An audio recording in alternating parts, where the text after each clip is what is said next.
সুস্বাস্থ্য সবার। সবাইকে জানাই শুভ সকাল। তো চারদিকে অনেক কুয়াশা পড়ছে,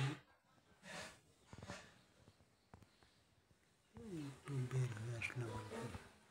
শীতের দিন পড়ে গেছে মনে হয়।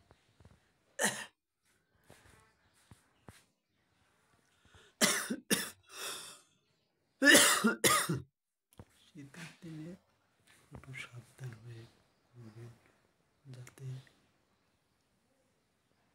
ঠান্ডা না লাগে। শীতের দিনে ঠান্ডা লাগবে, কাশ, সর্দি, জ্বর এগুলো কিন্তু সাধারণ রোগ। তাই শীতের দিনে একটু সাবধানে থাকবেন আর আপনার পরিবারের সবাইকে সাবধানে রাখবেন, যাতে ঠান্ডা না লাগে। সবসময় শরীর গরম রাখার চেষ্টা করবেন।